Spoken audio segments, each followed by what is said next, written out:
أعوذ بالله من الشيطان الرجيم بسم الله الرحمن الرحيم إن الحمد لله ونستعينه ونستغفره ونعوذ بالله من شرور أنفسنا ومن سيئات أعمالنا من يهده الله فلا مضل له وما يضلل فلا هادي له أشهد أن لا إله إلا الله أشهد أن محمدا عبده ورسوله سبحانك لا علم لنا ما علمتنا إنك أنت العليم الحكيم لا حول ولا قوة إلا بالله العلي العظيم رب اشرح لي صدري ويسر لي أمري واحلل عقدة من لساني يفقه اللهم صل على محمد وعلى آل محمد صليت على إبراهيم وعلى آل إبراهيم إنك حميد مجيد اللهم بارك على محمد وعلى آل محمد ما باركت على إبراهيم وعلى آل إبراهيم إنك حميد مجيد اللهم آت أنفسنا تقواها وزكها أنت خير من زكاها أيها إلها اللهم انفعنا بما علمتنا وعلمنا ما ينفعنا اللهم رب زدنا علما اللهم إنا نسألك الهدى والتقى والعفاف والغنى اللهم ربي يسر ولا تعسر بتمم الخير أما بعد Assalamualaikum warahmatullahi wabarakatuh. Sudah dengan limpah rahmat kasih sayang Allah, taufiknya kita dikumpulkan pagi ni walaupun cuaca pada pagi ini cobaan kan. Walaupun hujan, alhamdulillah kita kuatkan semangat kita dapat berkumpul pada pagi ni 22 Rabiul Awal. Okay. Kita menyambung tadabbur surah Asy-Syams. Surah ke-91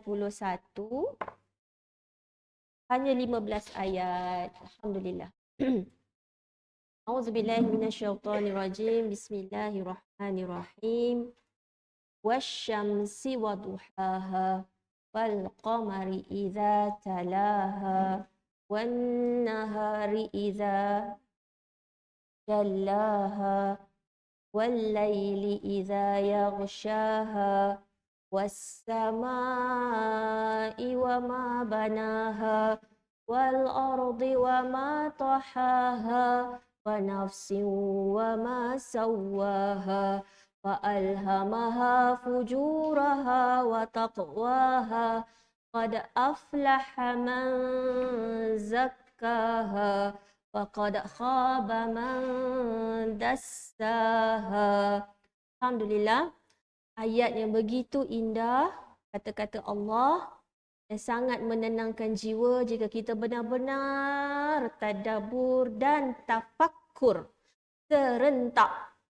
Okay? Bila kita belajar tadabbur ayat-ayat qauliyah, kata-kata Allah, mestilah diikuti dengan proses kedua iaitu kita tafakkur.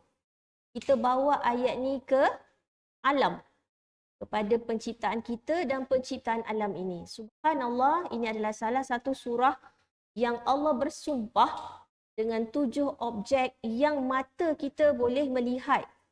Okay? Allah mulakan dengan demi surah ni sendiri namanya Asy-Syams, iaitu demi matahari. Okay? Wasyamsi waduhaha. Dari ayat 1 sampai ayat 4 semuanya terkait dengan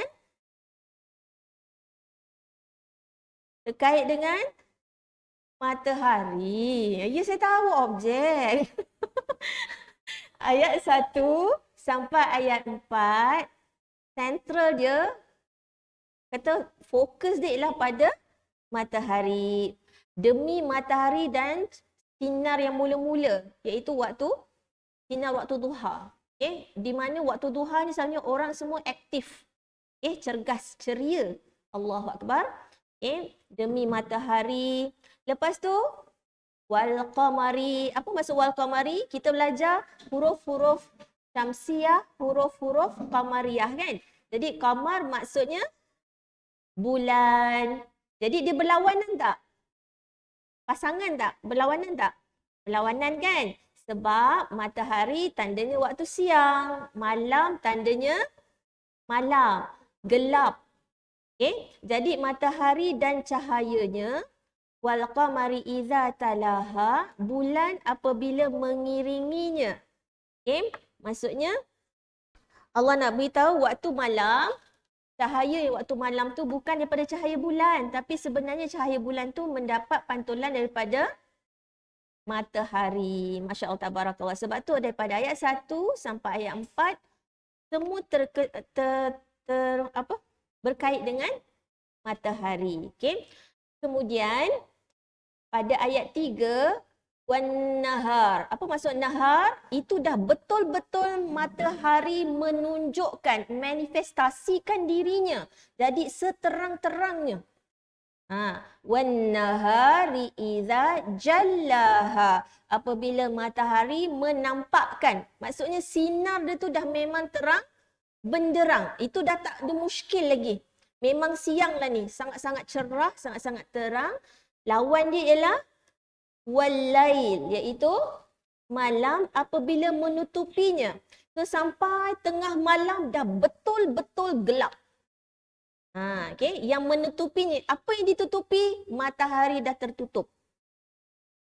Okay. Matahari dah tertutup. Ayat 3, matahari terselah seterang-terangnya. Ayat 4, malam segelap-gelapnya. Sebab apa yang ghasyah, tutup. Apa yang menutupinya? Matahari tu langsung dah, sinar dia tu dah tak nampak ketika malam begitu gelap pekat. Okay, 1 sampai 4 semuanya terkait pada matahari. Okay. So, kenapa Allah bersumpah 1 sampai 4 tentang matahari? Sebab nanti ayat 7 Allah sumpah dengan nafs. Kan? Jiwa manusia. Sebab tu jiwa kita ni ibarat matahari. Okay. So 1 sampai 4 tu sebab kita tahu matahari ni sumber kehidupan, betul? Bila ada matahari kita taklah malas-malas, tumbuh-tumbuhan pun dapat buat makanan, haiwan-haiwan. Jadi kita tahu matahari ni memang sepertinya sumber kehidupan. Okay? Allahu Akbar. Jadi jiwa kita ni pun akan hidup bila dia terang macam wan nahar. Kalau siang kan seterang-terangnya, betul tak? Kita tak payah perlukan lampu, lilin semua dah tak perlu kan kalau siang. Maknanya kita nak jiwa kita ni terang ke gelap? Terang. Okay, subhanallah, Allahu Akbar. Lepas Allah ceritakan tentang matahari, Allah suruh kita tengok langit. Betul? Tengok atas pula. Tengok langit. Apa yang Allah katakan kat situ? Was-sama'i wa ma banaha. Perhatikan Allah tak guna man, wa man banaha, tapi Allah guna ma kat situ. Ayat 5 dan 6 untuk langit dan pasangannya bumi, Allah guna ma. Kita dah bincangkan dah. Okey. Subhanallah. Selalunya kalau kita tanya siapa, kita akan jawab, oh tu Sulaiman. Betul? Ataupun kalau kita tanya yang buat rumah ni, oh dia tu memang terror, arkitek. Maknanya kita terus menggambarkan sifat. Jadi Allah terus gunakan wama banaha dan apa pembinaannya tu maksudnya ialah menerangkan sekaligus sifat-sifat Allah yang Maha Al-Qadir, Al-Aziz, Al-Alim, yang Maha bijaksana, yang Maha berkuasa, yang menciptakan langit dan bumi. Bayangkan langit tanpa tiang, tapi satu crack pun tak ada. Satu retak pun tak ada. Kalau bangunan dah 100 tahun, selalunya tinggal tiang je. Bumbung dah tak ada dah. Betul? Kita pergi banyak tempat bersejarah, bumbung dah tak ada dah. Yang tinggal cuma apa? Tiang-tiang. Tapi langit sampai hari ni, langit kita tahu memang tak ada tiang. Kalau ada tiang, tak ada tiang pun banyak aksiden. Kalau ada tiang, lagi banyaklah langgar tiang kan. Bayangkan tu, Masya Allah Tabarakallah. Jadi kita pun kalau baca Al-Mulk tiap-tiap malam tu, Al-Mulk tiap-tiap malam ayat berapa? Langit? Ayat 3. Ayat 3 tu cerita langit Allahu Akbar. Okey? Allahu Akbar. Allahu Akbar. Jadinya cuba bayangkan langit. Langit tu, kalau kita tahu bumi tu bulat, okay, langit tu pun macam menutupi, langit tu macam payung, macam kanopi. Okay? Langit tu, bentuk dia pun sebenarnya macam tu. Bumi ni bentuknya bulat. Tapi Allah kata apa? Bumi tu bulat, tapi kita rasa tak bumi ni macam bulat?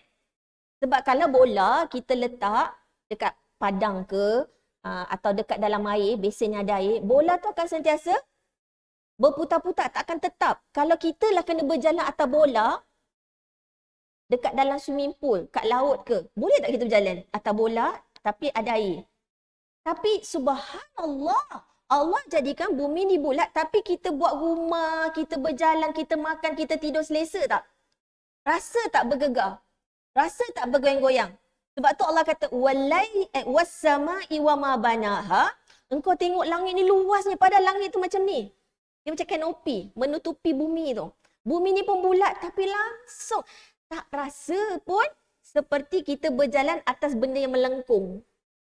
Kan, kita kalau jalan atas benda melengkung, lama-lama kita macam gayat nak turun kan. Tapi kita, ya Allah, subhanallah.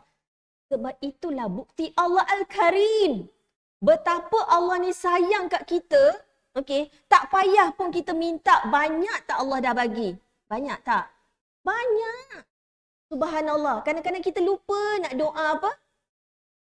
Doa lupa nak minta hati tenang ke, ataupun doa sampai terlupa nak minta anak yang soleh ke. Tapi Allah bagi kita anak yang soleh. Masya Allah. Okay? Allahu Akbar. Subhanallah. Jadi dua ni, ayat 5 dengan ayat 6 ni pun satu kekuasaan Allah, bukti kekuasaan Allah yang sangat besar. Kita kena tahu bumi ni bulat, tapi kita tak rasa. Siapa yang jadikan dia seperti rata tu? Kita kalau nak teroka, katalah, banyak juga kan kita kalau masuk Felda, kadang-kadang rumah dia ada yang ke bawah, ada yang ke atas. Ingat senang ke nak buat rumah atas bukit ke bawah bukit? Sebab kita kena ratakan dulu, betul? Kita memang kena ratakan dulu baru kita boleh buat rumah contoh. Tapi Allah boleh jadikan bumi ni kita rasa seperti apa? Memang rata. Memang macam bumi ni seperti serata-ratanya. Allah Akbar. Hakikatnya bumi tu bulat. Tapi kita rasa macam rata. Ya Allah. Ya Allah, ya Allah, subhanallah. Ada ke kuasa selain kuasa Allah yang mampu buat semua ni? Yang boleh terangkan langit, kan kejap lagi malam gelap pula. Dan subhanallah, ketika waktu fajar dia naik, tak sama dengan merah waktu senja. Betul? Merah waktu pagi tak sama merah waktu senja. Ya Allah. Tapi punyalah hari ni kita tafakur tak? Masa merah senja, sekejap tak? Sekejap. Merah pagi lebih lama daripada merah senja. Nak beritahu kita yang dah senja gila ni memang sekejap je lagi tau. Memang sekejap.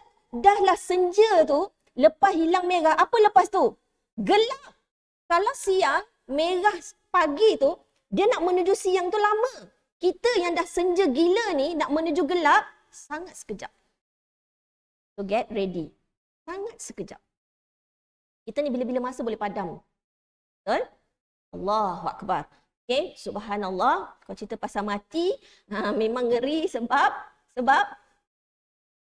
Allahu Akbar, Allahu Akbar. Okay, sebab kita masuk je alam barzakh, tidak lagi boleh beramal.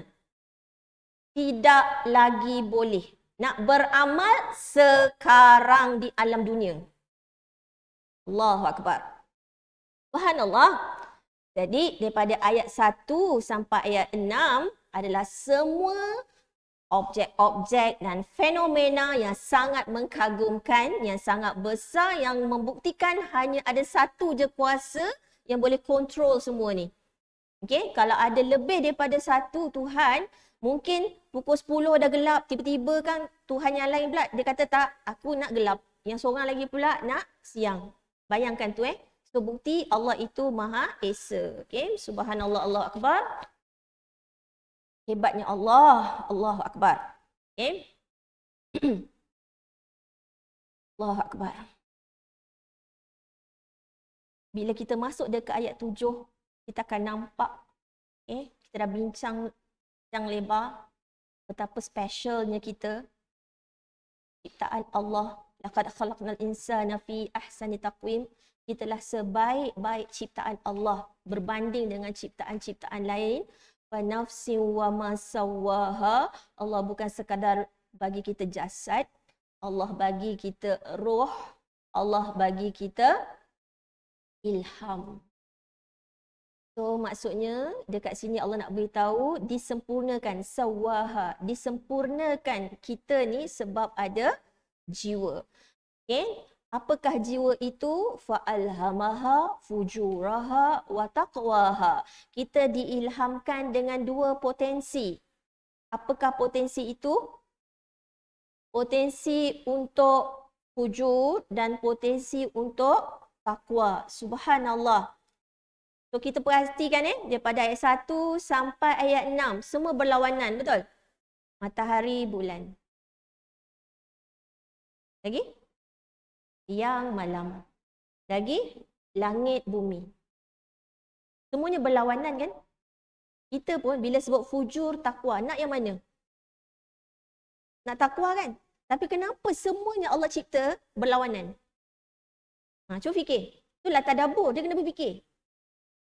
Kenapa ada atas, ada bawah? Ada syurga, ada neraka. Ada dosa, ada pahala. Ada fujur, ada takwa. Kenapalah Allah tak jadikan kita ni semua baik? Kenapa Allah tak tunjukkan satu jalan je? Jalan takwa je.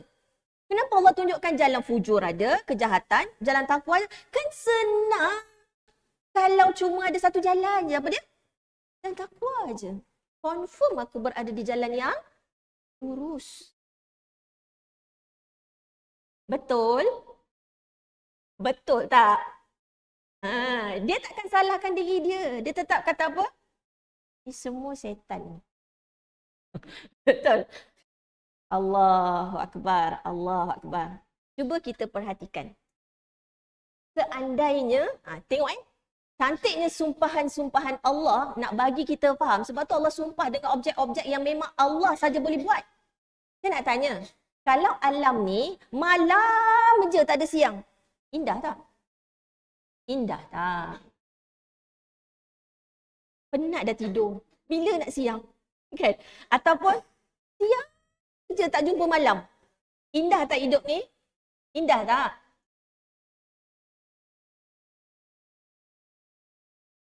Apa dia? Kenapa tiba-tiba riuh ni? Surah Al-Qasas, surah ke-28, ayat 70. Kita tengok contoh. Allah kata apa? 71. Qul, katakanlah. Ara'aitum in ja'alallahu alaikum al-lail. In ja'alallahu alaikumul laila sarmadan ila yaumil qiyamah. Allah kata apa tu?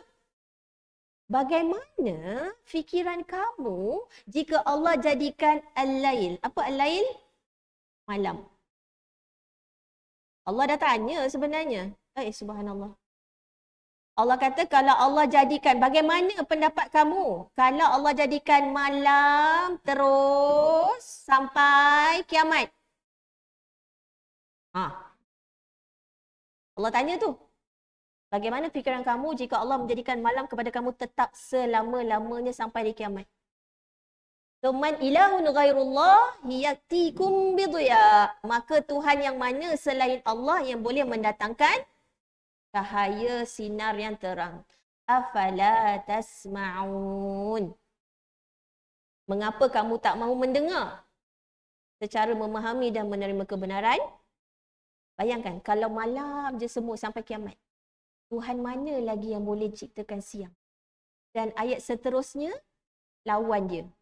Kalau Allah jadikan an-nahar sarmadan ila yaumil qiyamah, siang sampai kiamat, maka Tuhan yang mana selain Allah yang boleh mendatangkan malam untuk kau istirahat di dalamnya?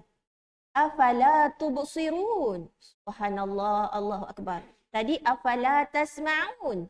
Kalau siang, afala tubsirun. Jadi malam walaupun gelap, deria penglihatan kita akan lebih aktif. Sebab tu nak tadabbur malam.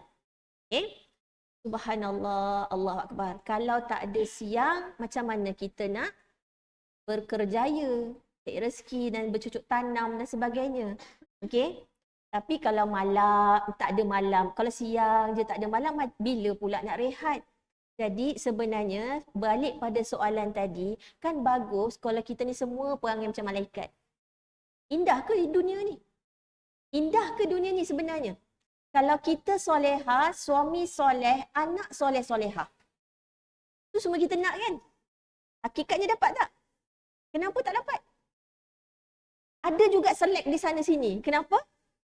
Allahu Akbar. Dia tak akan indah sebenarnya. Kita pun kalau tengok baik sangatlah dia tu. Macam kayu dah pula aku tengok dia tu. Tak ada perasaan. Contoh kan. Macam hambar je jadinya. Jadi indahnya subhanallah. Maha suci Allah. Maha hebatnya Allah yang maha berkehendak, maha berkuasa. Allah boleh jadikan yang berlawanan itulah yang indah. Kita dengan pasangan pun saling melengkapi. Betul? Apa yang dia kurang, kita lengkapkan. Kita kan tak sempurna. Apa yang kita kurang, dialah yang akan melengkapkan. Cuba bayangkan, dua-dua laki bini kaki pancing. Rasa-rasanya dia balik rumah tak? Kita kan kalau nak cari jodoh yang sama dengan I. Betul? Memang Allah ciptakan ni berpasangan. Seorang pendiam, seorang ramah sesangat pula. Allahu Akbar. Sebenarnya berlawanan itu indah kalau kita perhatikan, kalau kita selusuri, kalau kita faham. Subhanallah, Allah Akbar. Jadinya Allah ilhamkan kita, Allah bagi kita info, Allah bagi kita pengetahuan. Okey? Ilham ni dia jauh lebih kuat daripada fakta. Ilham ni dia jauh lebih kuat daripada fakta. Subhanallah, Allah Akbar. Kalau dalam surah Al-Balad sebelum ni An-Najdain. Okay. Kalau dalam surah Asy-Syams ni ialah ilham. Ilham apa Allah bagi kat kita? Apa dua ilham tu? Fujur, kemudian takwa. Fujur, dia mengajak kepada kejahatan. Okay.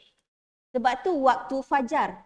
Fajar ni, fujur ni daripada perkataan yang sama. Fajara.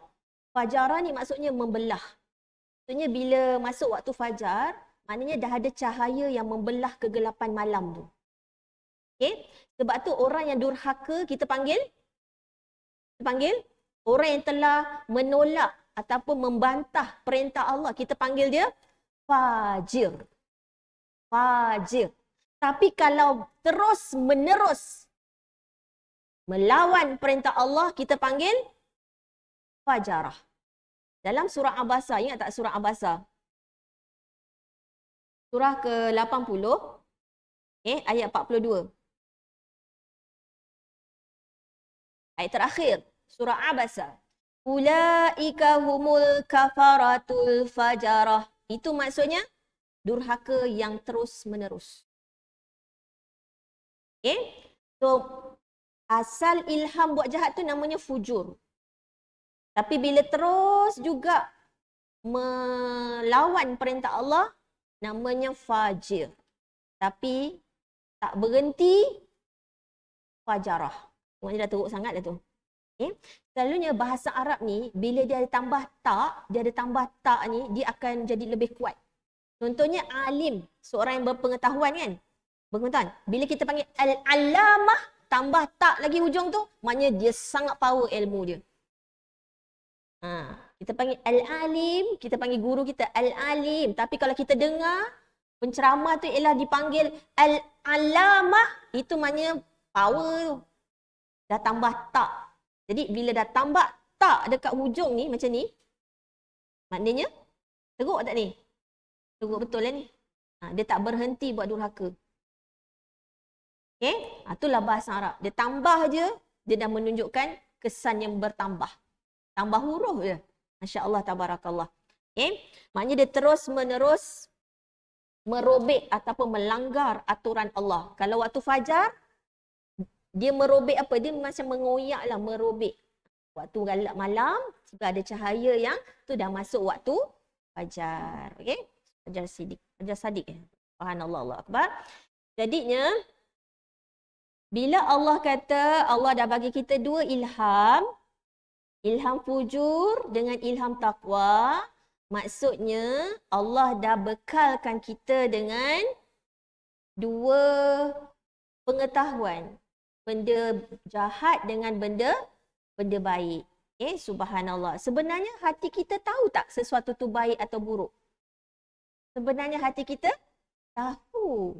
Kalau kita betul fitrah kita suci bersih, kalau fitrah kita ni penuh dengan ma'rifatullah, dengan Al-Quran dan Sunnah, kita memang tak akan suka buat benda buruk, benda jahat. Kita akan suka buat benda yang baik. Subhanallah. Jadi fujur apa?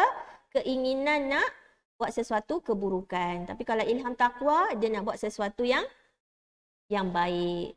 Fujur ni, kalau diikut ilham fujur ni adalah sesuatu yang tidak mengikut aturan Allah, yang nafsu fujur ni dia akan buatkan kita ni tak puas-puas.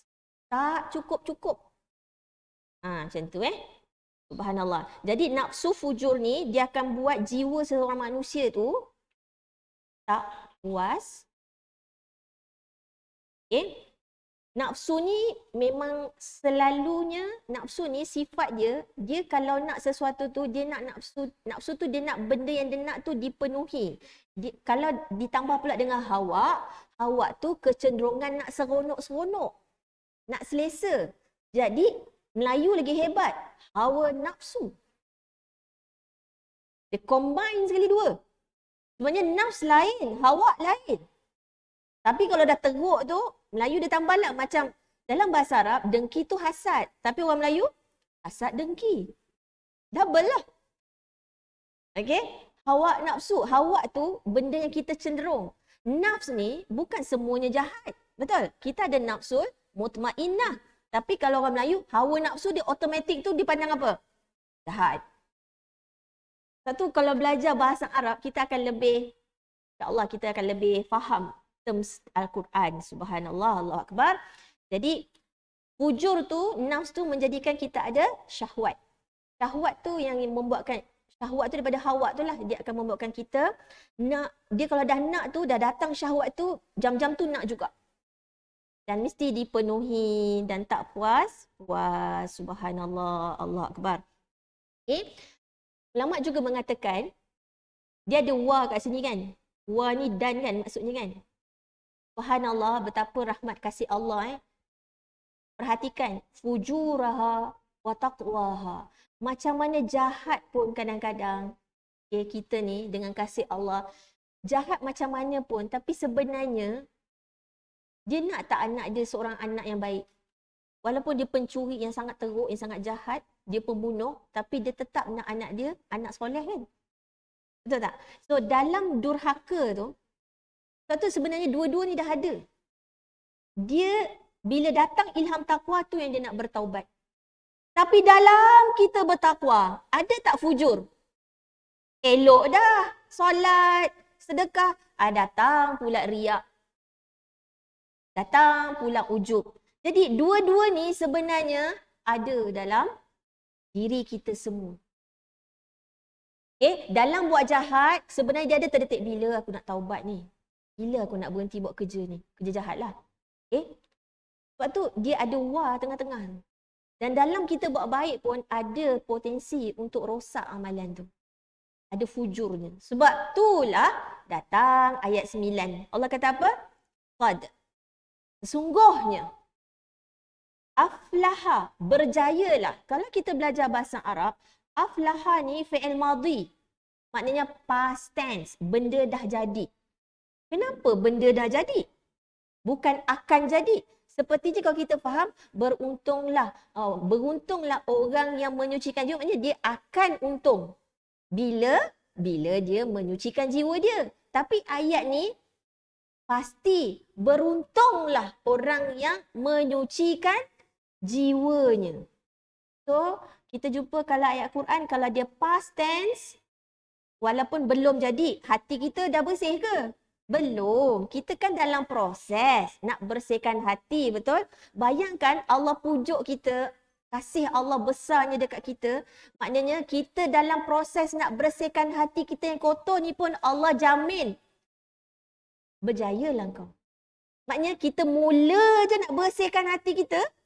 Dalam proses, belum bersih lagi. Dalam proses, kita ni pun ada potensi akan buat maksiat lagi.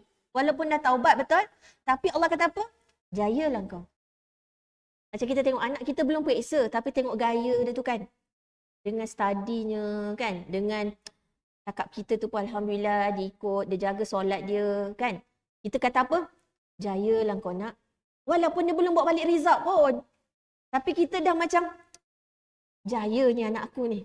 Macam tu lah lebih kurangnya. So Allah nak beritahu, memang kita belum bersih pun hati kita. Tapi dalam proses kita ni, kita datang belajar ni, kita mengaji, kita solat, kita berzikir, semua amalan yang kita buat ni, okey? Kita ada niat, kita memang nak bersihkan sungguh-sungguh, ya Allah, bertaubat sungguh-sungguh. Taubatan nasuha. Itu pun Allah kata apa? Sungguh. Kau berjaya dah. Kau dah berjaya dah. Ya Allah. Kalau kita faham tu, dia akan menimbulkan motivasi tak untuk kita? Maka kita akan terus lagi. Subhanallah, Allah Akbar. Okay? Sebab itulah Allah kata apa? Dalam ayat 8 ni juga Allah nak beritahu memang kita ada fujur. Kita semua ada ilham fujur. Ada ilham tu dah siap, dah ada. Memang ada. Memang ada. Tapi Allah kata macam mana kau nak kawal? Macam mana kau nak bentengkan fujur tu? Ialah takut. Allakum tatakun. Puasa tatakun. Solat tatakun. Betul? Okay? So, macam mana pun kita tak nak jadi macam ni. Kita elak. Kita kena elak dengan cara apa? Dengan cara bertakwa. Okay? Lagi kita bertakwa, lagi fujur ni akan rendah. Kita menundukkan fujur tu. Ilham tu tetap ada. Ilham nak buat fujur tu tetap ada. Godaan tu pasti ada. Tapi ketakwaan kita, amalan kita itulah yang akan menundukkan nafsu tu. So kita kena, nafsu boleh tak dibunuh? Tak boleh. Siapa bunuh nafsu tu, bunuh diri lah. Nafsu tu diri, jiwa. Jadi bunuh diri. Nafsu tak boleh dibunuh kecuali mati. Jadi perlu dididik, perlu dikawal, perlu ditunduk. Ditundukkan dengan apa? Dengan takwa. Dan untuk bertakwa, kita perlukan iman. Untuk iman, kita kena perlu ilmu. Betul? Sebab tu doa pagi-pagi, Allahumma inni as'aluka ilman nafi'an. Ilmu, dari ilmu lah kita datangnya iman. Daripada ilmu mengenal Allah, kita tahu pertukaran malam siang, kita tahu apa di langit dan di bumi, kita tahu semua ni adalah kuasa Allah satu-satunya, tauhid rububiyah. Maka kita nak beribadah kepada Allah, menyembah Allah. So hari Ahad ni adalah kupasan Iyyaka na'budu. Bayangkan Al-Fatihah adalah rahsia Al-Quran dan rahsia Al-Fatihah adalah pada ayat Iyyaka na'budu. Al-Imam Ibnul Qayyim menulis buku 3 jilid tebal Madarijus Salikin hanya untuk kupas Iyyaka na'budu wa iyyaka nasta'in. Kalau kita tak faham betul-betul ayat 5 ni, bayangkan, inti Quran adalah Fatihah. Inti Fatihah adalah Iyyaka na'budu wa iyyaka nasta'in. Tak belajar, tak tadabbur, bahaya. So, penting sangat kelas Ahad ni. Siapa belum daftar, dipersilakan. Dijemput untuk berdaftar sebelum habis tempat. Okay? Repetition is the mother of knowledge. Kita memang kena ulang walaupun kita dah tahu. Kenapa saya ulang lagi surah Asy-Syams? Sebab memang kita ni kena mengulang. Baru dia melekat. Okay? Subhanallah, Allahu Akbar. Allahu Akbar. Jadi nak melindungi diri kita ni ialah dengan benteng takwa. Benteng takwa. Subhanallah, Allahu Akbar. Macam mana nak protect hati kita? Takwa. Okay? Namanya takwa. Subhanallah.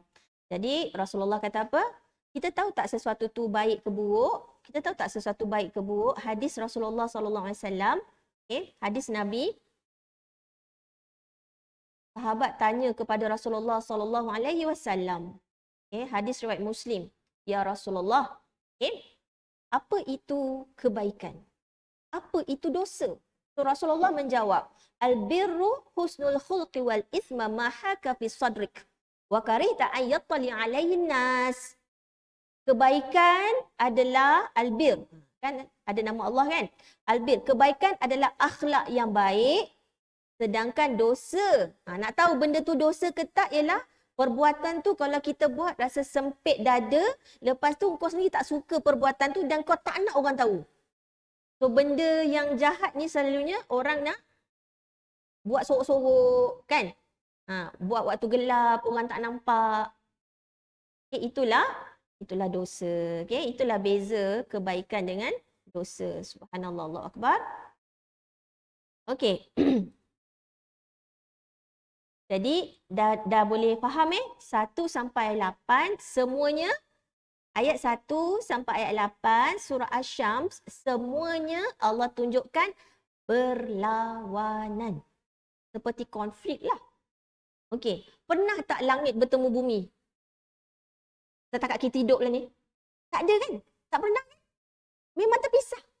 Memang terpisah. Allahu Akbar. Siang dengan malam sekaligus ke? Tak. Terpisah. Macam itulah juga fujur dengan takwa sebenarnya. Okay, kita usaha untuk menyucikan sebab Allah kata apa?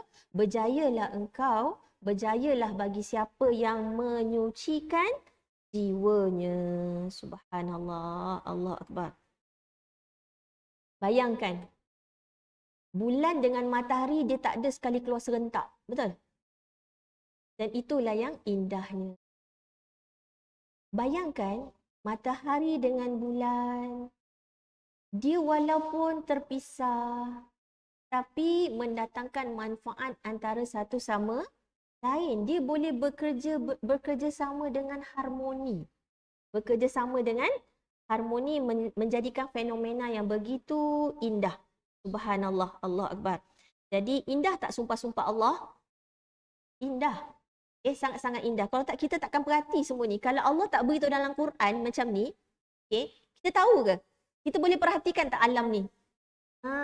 Subhanallah, Allah Akbar. Jadi Allah nak ajak kita berfikir kan? Ayat dia simple je, pendek-pendek semua. Wasyamsi waduhaha wal qamari idza talaha. Kita baca tu sedap, dengar pun sedap, tapi kalau tak berfikir tak berapa dalam lah. Tapi kalau kita berfikir, Allah, indahnya ya Allah. Kau cipta semua berlawanan tapi begitu indah, begitu harmoni ya Allah. Bayangkan kalau malam segelap-gelapnya, tapi tak, matahari bagi pula cahaya dia dekat bulan, maka malam dah taklah terlalu gelap. Malam jadi indah dengan ada bulan purnama. Allahu Akbar. Subhanallah. Allahu Akbar. Jadi begitu indah. Allahu Akbar. Jadi macam mana siang ada fungsi tak? Malam ada fungsi tak? Ada. Siang untuk kita bekerja, malam untuk kita berehat. Ada manfaat siang tak? Ada. Ada manfaat malam tak? Ada. Ada manfaat matahari tak? Ada. Ada manfaat bulan tak? Ada. Ada manfaat langit tak? Ada. Ada manfaat bumi tak? Ada. Walaupun berlawanan. Subhanallah, Allah Akbar. Jadi apa yang kita boleh belajar sungguh-sungguh, kenapa Allah gunakan sumpah banyak berkenaan dengan matahari pada ayat 1 sampai ayat 4, kemudian Allah datangkan langit bumi, lepas tu Allah datangkan, Allah nak beritahu jiwa tu, sebab Allah nak kita berdoa, ya Allah, jadikanlah hati aku ini seterang-terangnya seperti tadi tu, wan nahari idza jallaha. Kan? Ayat 3. Tapi apa yang jadi terang seterang-terangnya tu ialah Asy-Syams. So kita nak jiwa kita ni, seperti matahari yang mendatangkan manfaat, yang tak jealous. Dia tak pilih bulu. Dia tak pilih-pilih. Dia menyinari semua. Orang kafir pun dapat manfaatnya. Awal dulu surah Asy-Syams, sinar cahaya matahari tu diumpamakan juga nur, cahaya. Rasulullah pun diumpamakan cahaya kan? Al-Quran pun cahaya. Sebab tu cahaya yang benar, dia akan datangkan manfaat. Jadi kita pun nak jadi macam tu. Rasulullah, siapa yang disentuh oleh Rasulullah, siapa yang didoakan oleh Rasulullah, siapa yang mendapat cahaya Al-Quran, hidupnya jadi tenang berjaya. Subhanallah, Allah Akbar. Kenal tak sahabat Nabi At-Tufail? At-Tufail Ad-Dausi. Pernah tahu sirah tu? Pernah dengar At-Tufail Ad-Dausi? Dia daripada suku Daus, Bani Daus. Dia ni lah orang yang sudah diberi pesan, okey, kalau kau pergi Mekah nanti, kau tutup telinga kau dengan kapas supaya kau tak dengar ada seorang tu nama dia Muhammad. Kau jangan dengar cakap dia. Nanti kau terpengaruh. Tapi dia ni seorang yang bijak. Dia kata, lama-lama, cubalah dengar. Apa seorang tak bagi dengar? Cubalah dengar. Betul. Sekejap saya buka. Bila dia dengar, betul lah apa Nabi Muhammad cakap. Apa pula salah? Kenapa orang tak bagi dengar? Okey. Nanti saya share insyaAllah. Okay. At-Tufail Ibn Amr ni, tak boleh bersuakan pula. Oh, saya rasa saya ada screenshot. Sekejap Rabbi. Okay, kita mengenali sahabat Rasulullah sallallahu alaihi wasallam. Okay. At-Tufail Ibn Amr, seorang bangsawan bangsawan kaya, mulia, bijaksana, penyair dari Bani Daus di Yaman. Yaman kat mana? Selatan Mekah. Kalau kita tengok peta Saudi, Yaman tu bawah. Madinah kita ke atas kan? Yaman dia bawah. Dia datang dari Yaman. Ketika datang Mekah, orang Quraisy ingatkan dia tentang Nabi. Jangan terpengaruh. Okey, subhanallah. Sebab kata-kata dia ni nanti mempersonakan. Kau jangan terpengaruh. Okey, dia tu tukang sihir. Nanti dia pecah belahkan kau dengan keluarga kau. Jadi betul lah tu. Bahaya ni Muhammad ni. Dia rupanya tukang sihir pemecah belah suami isteri. Kita pun takut kan? Tak usahlah dengar. Jangan jumpa, jangan bercakap. Kalau kau terjumpa pun kau jangan dengar. Kau tutup telinga kau. Bayangkan tu pesanannya. Tetapi, okey. Subhanallah. Satu hari, Tufail pergi ke Kaabah. Masa yang sama, Nabi Muhammad berada di sana. Tanpa sengaja, dia mendengar kata-kata Rasulullah dan amat terkesan di hatinya. Okey, hati kecil terusik. Bagaimana aku seorang... Boleh nampak tak? Tak apa, saya bacakan. Okey. Bagaimana aku seorang penyair dan cendekiawan, aku tak boleh kenal pula mana yang baik, mana yang betul. Jadi dia tahu bila dengar Nabi Muhammad baca Al-Quran, ini bukan rekaan manusia ni. Ni memang hebat ni. Okay? Subhanallah, Allah Akbar. Maka dia pun balik, dia cerita dekat, kemudian dia menceritakan tentang apa dikatakan kaum Quraisy. Kemudian dia berjumpa dengan Nabi Muhammad SAW, maka dia pun Islam. Okay? Diringkaskan cerita lain, nanti baca sendiri. Dia balik ke kaum dia, ramai yang tak nak ikut Tufail ni. Dia balik nak berdakwah lah kan. So dia balik semula jumpa Nabi, dia kata apa? Nabi Muhammad SAW, dia panggil, Ya Rasulullah, kau doakanlah Bani Daus tu terbalik. Teruk diorang tu, kaki perempuan, kaki mabuk, kau doakan je biar terlungkup semua. Ibaratnya macam tu ibaratnya. Okay? Dia kata apa? Ya Rasulullah, doakanlah kebinasaan untuk Bani Daus. Kerana kebanyakan dari mereka mendustakanmu. Sebab dia tak nak ikut. Dia tak nak ikut dakwah At-Tufail ni. Okay? Subhanallah, tak mudah bagi Tufail nak mengajak kaumnya memeluk Islam. So Nabi pun angkat tangan dan berdoa. Rasa-rasa apa yang Nabi doakan? Dia minta doa, Nabi doakan apa? Binasakan Bani Daus dia tu. Okey, tapi Nabi Muhammad SAW doakan apa?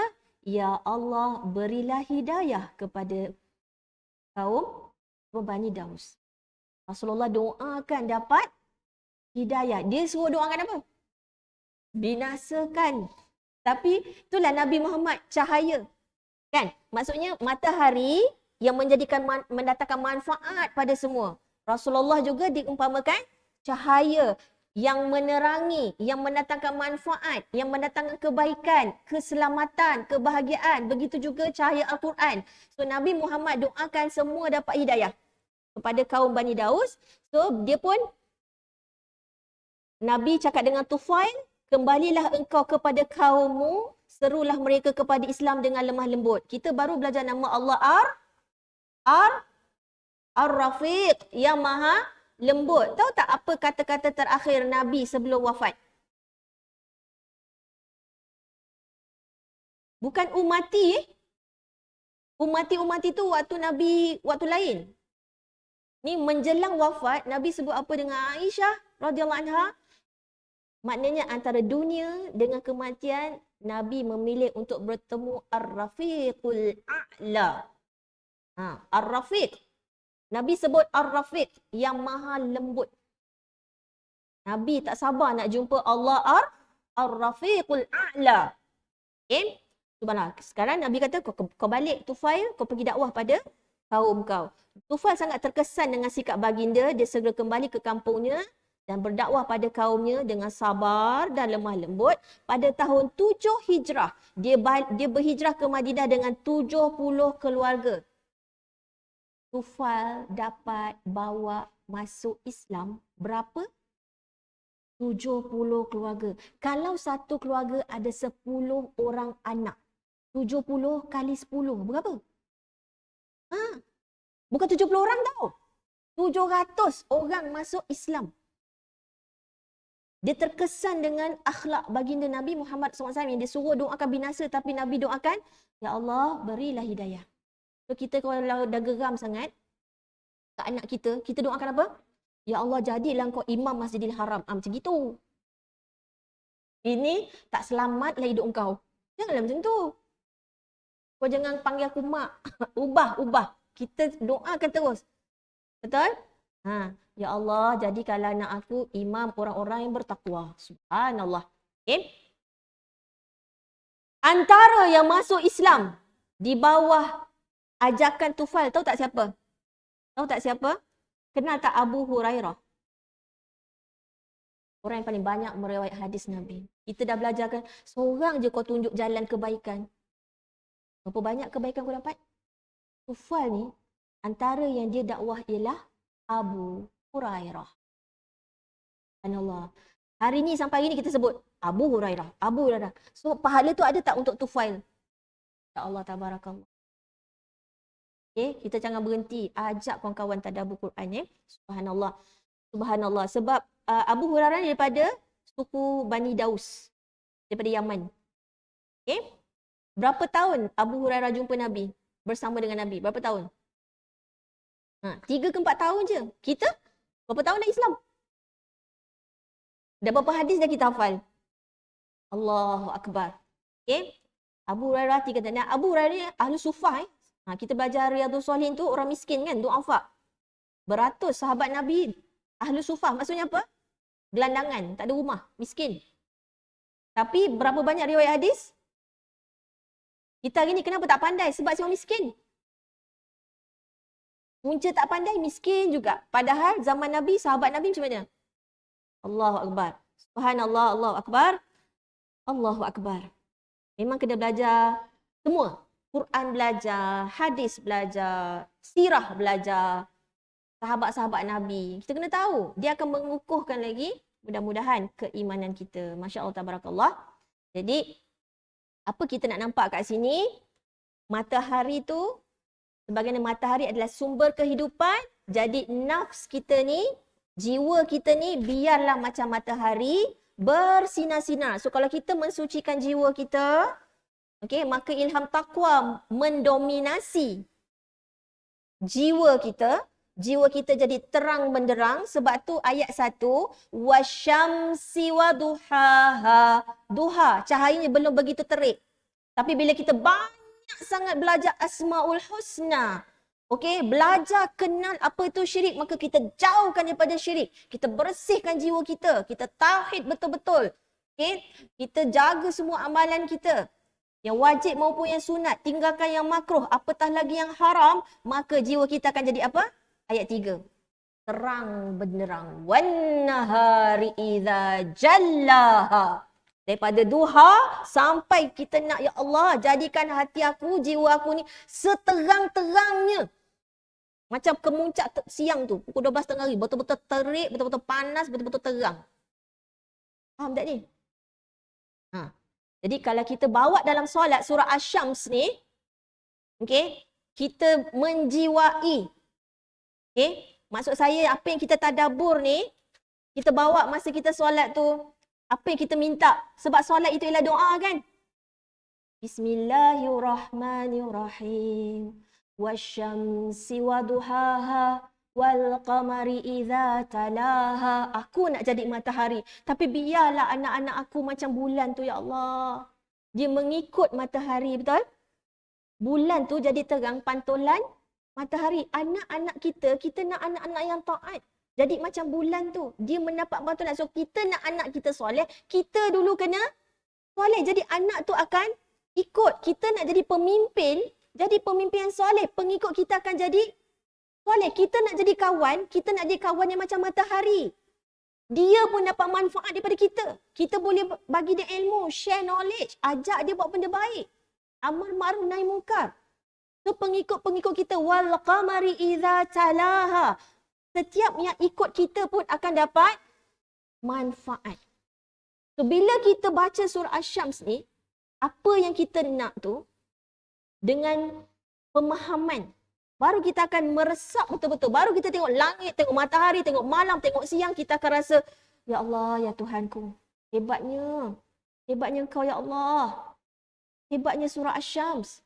Begitu tinggi bahasa Al-Quran. Memang tak mungkin manusia boleh mereka ayat ni. Tak mungkin. Sebab maksud dia begitu indah, begitu dalam, begitu, tak tahu nak cakap, so meaningful. Sehingga tak terjangkau di fikiran kita kalau kita tak menghaji. Allahu Akbar. Okay? Subhanallah, Allahu Akbar.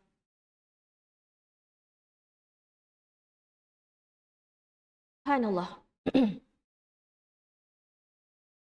So, bila baca surah ni, bawalah dalam solat, terutama kita solat malam, solat sunat. Okay? Sebab harapan kita terlalu tinggi kan? Kita nak kubur, kita terang, kita nanti nak melintas titian sirat tu, kita ada cahaya yang terang menderang. Okay? Sebab titian sirat tu tajam dan halus dan licin. Yang berjaya melintas tu ialah, yang jadi cahaya tu ialah amalan kita. Allahu Akbar. Okay, jadi bila kita baca surah ni, kita minta apa? Ya Allah, jadikanlah aku seterang-terangnya hati aku ni, macam matahari menyinari bumi. Betul? Jadikanlah anak-anak aku, ya Allah. Jadikanlah aku, ya Allah, mengikut Al-Quran dan Sunnah. Wal qamari idza talaha. Sebab talaha ni maksudnya apa? Ikut. Mengikut. Tilawah. Kita baca dan faham. Kita ikut lepas tu. Amal. Itulah tilawah. Baca, faham, amal. Kena melalui proses tadabbur. Okay? Wan nahari idza jallaha. Nak seterang-terangnya ya Allah. Sehingga boleh menjadikan manfaat pada semua orang yang mengenali aku. Aku nak datangkan kebaikan, manfaat. Sebab Rasulullah kata apa? Sebaik-baik manusia ialah orang yang memberi manfaat kepada orang lain. Sebaik-baik manusia ialah orang lain selamat dari lidah dan tangan dia. Allahu Akbar. Okey, walaili idza yaghshaha. Yaghshaha ni tutup. Maknanya malam yang betul-betul gelap. Ya Allah, janganlah jadikan hati aku ni gelap. Segelap-gelapnya. Allahu Akbar. Subhanallah.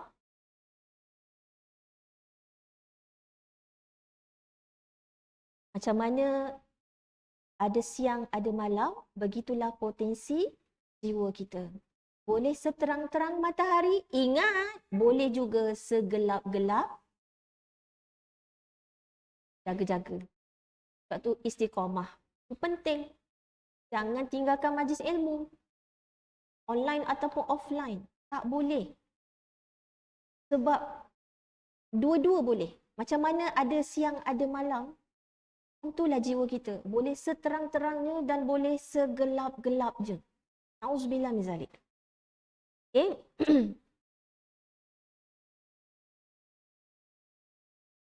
Bila kita tadabbur Quran, kita akan sangat, ya Allah.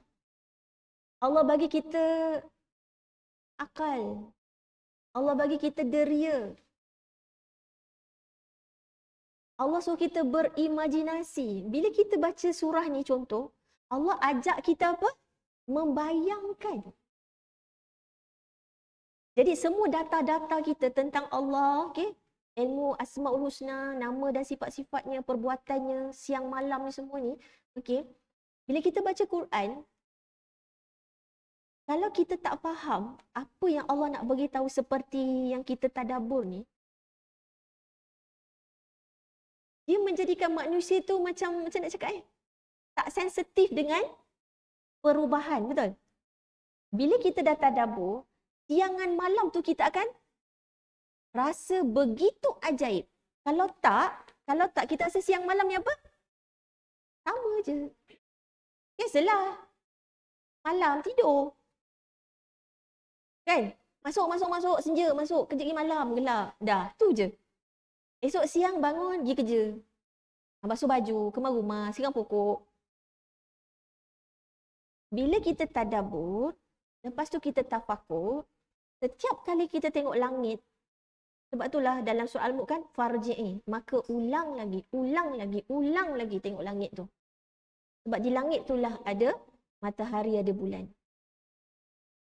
Tak ada crack. Tak ada. Setakat ni langit belum ada retak pun lagi. Allahu Akbar. Adakah berbeza selepas kita tadabbur dan tafakur? Diri kita ni, ada tak beza? Ada tak? Kalau tak, kita jadi seorang hamba Allah yang macam tak ada perasaan lah. Macam tu lah. Dah siang, bangun. Tu je. Kan ini malam, dah masuk rumah. Faham maksud saya?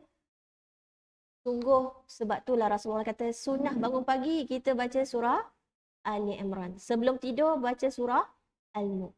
Dia tak akan jauh daripada alam. Kita tak boleh pisah dengan alam. Kita ni alam kecil. Alam semesta ni alam besar. Apa yang berlaku dekat alam, berlaku dalam diri kita. Kita akan mudah faham diri kita, perubahan diri kita, bila kita faham perubahan alam. Sesekali ada gempa bumi. Macam itulah hati kita. Sesekali nak meletup. Kan? Puas dah ni. Sekejap lagi meletup dah ni. Contoh. Apa je berlaku dekat alam, pasti ada dalam diri kita. Percayalah. Okay? Lepas ni banyak tafakur alam ni. Allahu Akbar. Subhanallah. Gunakan semua potensi Jangan jadi macam ahli neraka.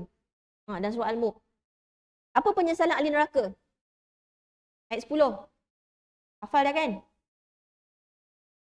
Apa penyesalan ahli neraka? Dia salahkan takdir ke masa tu? Dia salahkan Allah? Masa dekat dunia, dia salahkan itu. Hari hujan. Lagi, dia salahkan apa? Hari panas. Lagi, dia salahkan apa? Anak kecil. Yang seorang lain pula, sebab anak akak besar lah akak datang kelas. Yang seorang, sebab anak akak kecil lah tu datang kelas. Nampak tak? Sentiasa ada alasan. Ini adalah penyesalan ahli neraka. Apa dia? Waqalu law. Jika. Law kunna nasma'u aw naqilu ma kunna fi ashabis sa'ir. Apa yang dia menyesalkan? Kalaulah dulu dekat dunia aku dengar.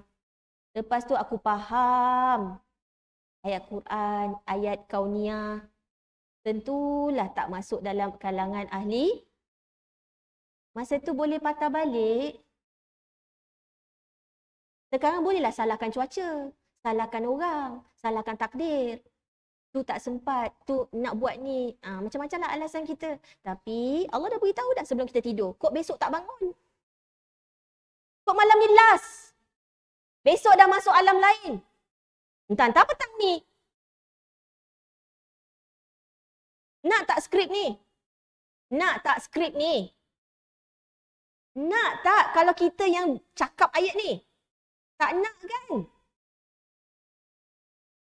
Penyesalan yang amat-amat ialah penyesalan sesuatu benda yang kita tak buat.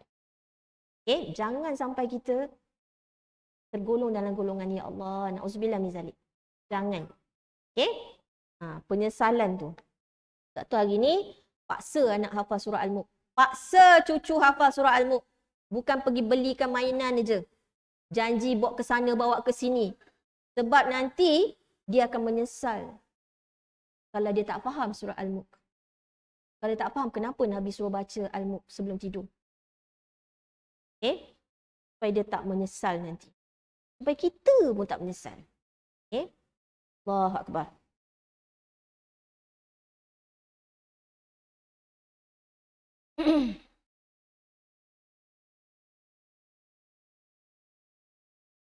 Allahu Rabbi. Gunakan semua potensi yang Allah dah bagi kat kita. Kalau tak, lebih teruk daripada haiwan ternakan. Haiwan ternakan pun kalau dilatih boleh pandai. Okay? Subhanallah, Allahu Akbar. Balik surah Asy-Syams kita. Qad aflaha.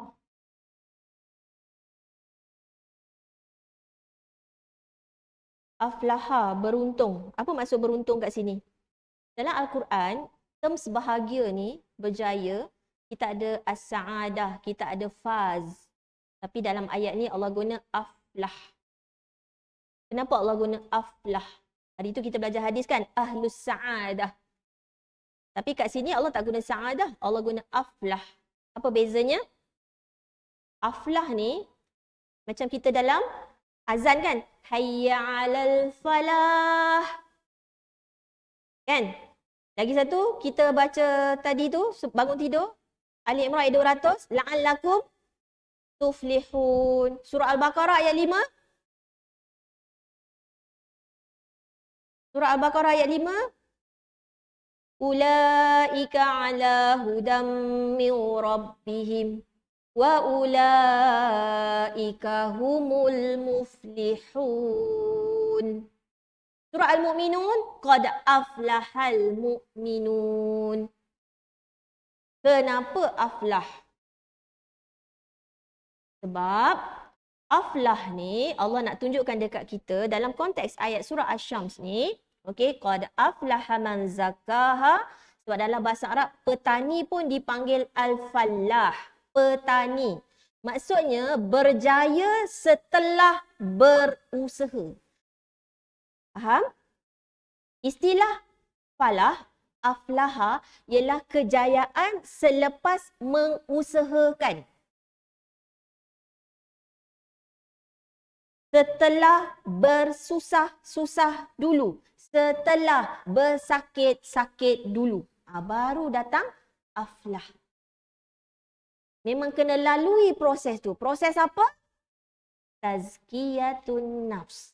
Penyucian jiwa. Jadi qad aflaha man zakkaha. Sesungguhnya berjayalah orang yang menjadikan dirinya yang sedia bersih bertambah-tambah bersih dengan iman dan amal soleh. Okey. Subhanallah Allah. Dia tak sama dengan surah Al-A'la kan? Qad aflaha man. Sambung surah Al-A'la. Asy-Syams zakkaha. Surah Al-A'la kita baca dalam witir. Qad aflaha man tazakka. Yang ni zakkaha. Allahu Akbar. Okay, dalam surah Al-A'la tu maknanya dia terus menerus. Tazakka. Terus menerus menyucikan diri dia. Zakkaha ni dia bersih dan dia bersihkan lagi. Tazakka tu buat maksiat, taubat lagi. Buat maksiat, taubat lagi. Taubat. Terus. Okay. Allahu Akbar. Subhanallah. Jadinya kalau kita selusuri kerjaya seorang petani, hari ni dia tengok hutan, dia tebas dulu, dia teroka dulu. Sebab tu Felda dipanggil peneroka kan. Sebab asalnya dia dapat tanah tu, bukan terus boleh tanam sawit tu kan. Dia kena teroka dulu. Betul? Lepas tu, buat batas dan sebagainya. Buat lubang, letak biji benih. Terus besok dapat hasil? Tak. Dia kena baja dulu, dia kena buang rumput-rumput dulu, dia kena meracun dulu, baru dia dapat hasil. Itu pun tentu ke dapat hasil? Belum tentu. Kok datang banjir, kok datang ribut, habis tanaman. Jadi, al-falah ni kejayaan setelah bersakit-sakit dulu. Setelah berpenat-penat dulu. So, kita kena lalui dulu proses ni. Faham? Sekarang faham kenapa kita ni bukan terus jadi kata apa, baik je ke senang, tak ada godaan syaitan. Kan bagus kalau kita ni dapat ilham takwa je, tak ada ilham fujur. Sekarang faham? Sebab Allah nak kita melalui proses tu. Syurga dipenuhi dengan pendosa yang bertaubat. Orang yang kalau dia lahir semua perfect, dia tak ada perjuangan, pahala dia kurang. Orang yang kita ni, yang macam kita ni, okey, kena berjuang nak bersihkan hati. Kat situ ada pahala apa? Pahala jihad. Pahala jihad. Orang yang bersusah payah datang kelas fizikal tak samalah dengan orang yang tak berjuang, betul? Betul tak? Surah 29 kan? Surah Al-Ankabut ayat 69 ayat terakhir. Kan Allah kata kan? Surah 29 ayat 69. Wallazina jahadu fina lanahdiyannahum subulana wa innallaha lama'al muhsinin. Allah.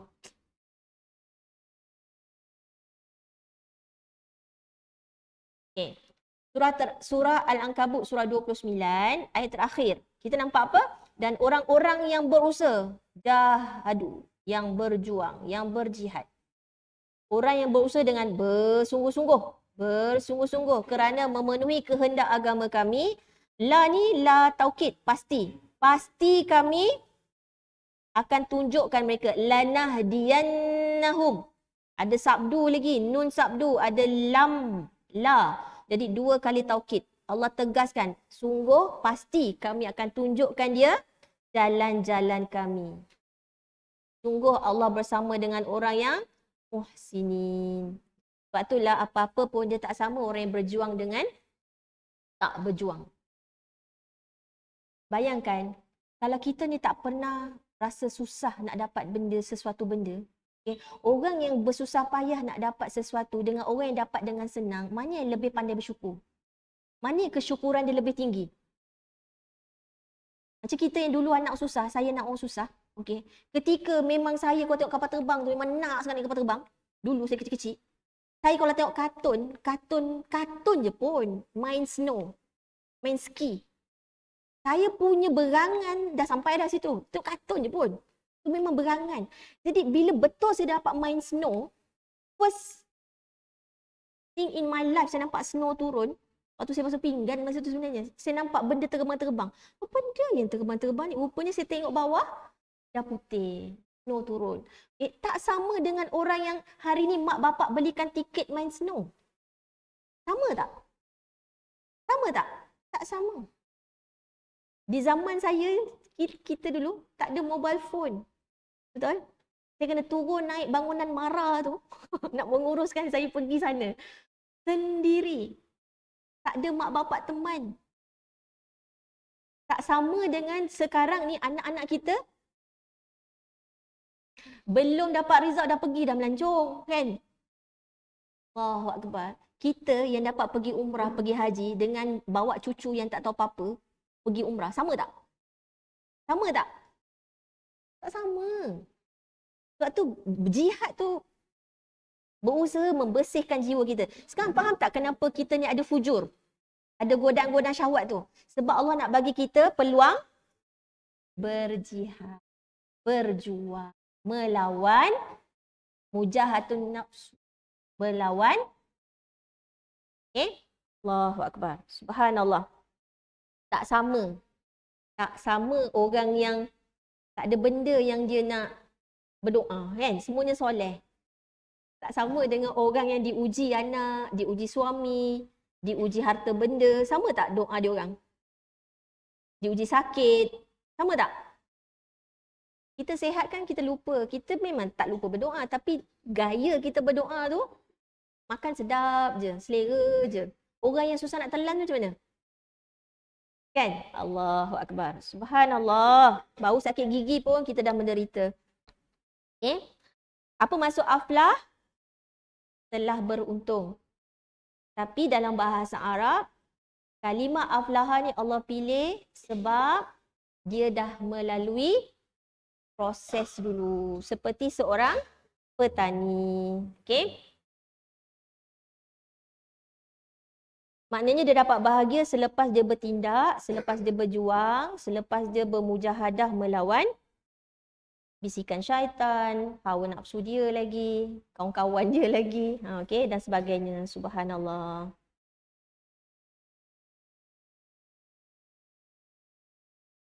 Okay, aflah juga, senang nak faham Aflaha ni, kejayaan ni, ialah bila dia dapat sesuatu yang dia nak, tu aflah. Dan dia selamat daripada sesuatu yang dia takut. Apa maksud aflah? Ialah an-najah, iaitu dia berjaya. Berjaya apa? Berjaya dapat apa yang dia nak. Itu satu. Yang kedua, dia selamat dari apa yang dia takutkan. Jadi, qad aflahal mu'minun, telah berjayalah orang-orang yang beriman, allazina hum fi solatihim khashi'un, orang yang solatnya khusyuk, kan? Surah Al-Mu'minun tu. Ialah dia dapat apa? Dia dapat syurga. Apa yang dia selamat? Selamat daripada azab neraka. Itulah makna al-falah. Jadi beruntunglah, berjayalah. Maksudnya apa? Selamat dari api neraka, dapat syurga. Apa yang kita nak sangat dekat dunia ni? Nak kenyang, nak tenang, nak bahagia, tak nak sakit, nak sihat, tak nak tua. Lagi nak apa? Nak bahagia semua tu kan? Semua tu kat mana? Kat syurga. Kat dunia ni tak ada. Kita memang akan diuji selang seli. Dah sihat, sakit, dah ketawa, nangis. Macam tu lah. Kan? Nanti yang semua yang kenyang je, yang bahagia je, semua nanti dekat syurga. Sebab itulah muflihun, tuflihun. Allah nak kita dapat masuk syurga dan selamat dari api neraka. Okey? Allah Akbar. Tetapi bahayanya, berbezanya kalau kita pergi dengar motivasi-motivasi yang keduniaan, di mana dia kata apa? Syarat untuk jadi orang berjaya ialah mesti intelek. Lagi? Kaya, modal besar, barulah berjaya. Betul ke tu? Sedangkan dalam Al-Quran, siapakah orang yang berjaya? Siapakah orang yang untung? Orang yang mensucikan hatinya. Bilal bin Rabah, kaya? Kaya? Tak. So syarat berjaya bukan kaya. Kita kena ikut Quran juga. Patah balik ikut Al-Quran. Siapakah orang yang beruntung yang dikatakan dalam Al-Quran? Ialah orang yang suci, yang menyucikan hatinya. Boleh? Allah Akbar. Jangan salah tafsir lagi. Okay? Nak berjaya bukan bergantung pada IQ, harta. Kan? Nabi ummi. Betul? Allahu Akbar. Allahu Akbar. Sebab tu dalam surah Al-Balad yang kita surah sebelum ni, An-Najdain. Kan? Allah tunjukkan dua akabah tu kan? Orang yang sanggup merempuk akabah tu siapa? Yang bebaskan hamba. Lagi? Muliakan anak yatim. Itu ciri-ciri orang yang berjaya. Okay? Jalan-jalannya. Allahu Akbar. So motivation kita, formula kita untuk berjaya yang ikut Al-Quran ialah orang yang suci hatinya, jiwanya. Tak guna kalau dia kita nampak dari segi material tapi hatinya kotor. Kotor penyakit hatilah. Maksudnya apa tu? Sombong kan?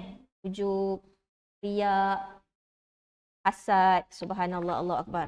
Okey. Satu lagi angle kita nak tengok ayat ni, qad aflaha man zakkaha wa qad khaba man dassaha. Sesungguhnya berjayalah orang yang menjadikan dirinya sedia bersih, bertambah-tambah bersih. Kita ingat juga surah Al-A'la tadi, qad aflaha man tazakka.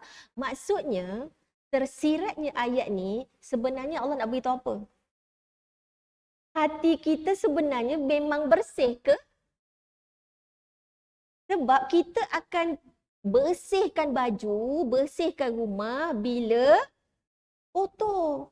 Sekarang ni Allah kata sungguh berjaya orang yang membersihkan hatinya. AKA sebenarnya hati kita ni kotor. Tapi kenapa kita tak bersihkan hati yang kotor ni? Sebab kita bajet bagus. Bajet kita ni suci murni. Okey? Hakikatnya Allah kata beruntunglah orang yang menyucikan jiwanya. Maknanya Allah nak beritahu sebenarnya hati kita ni memang kotor. Sebab tu Allah bagi motivasi. Untung kalau kau ambil usaha untuk menyucikan hati kau tu. Jiwa tu. Sebab hati kita semua kotor.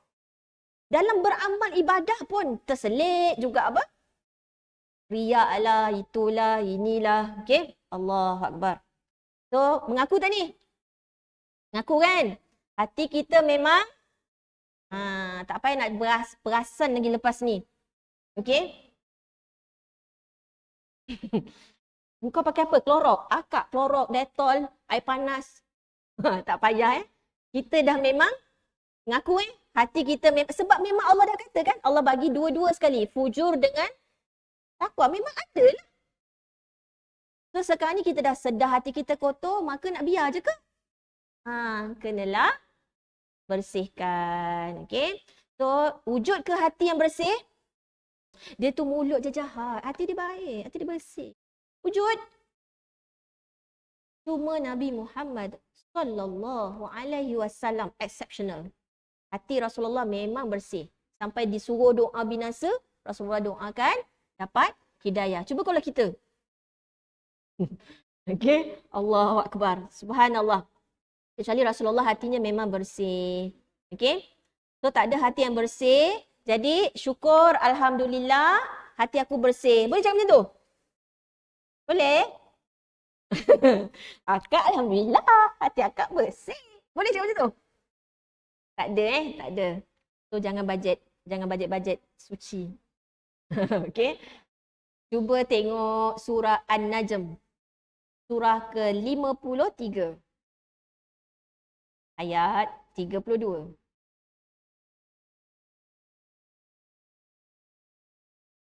Muka surat 527.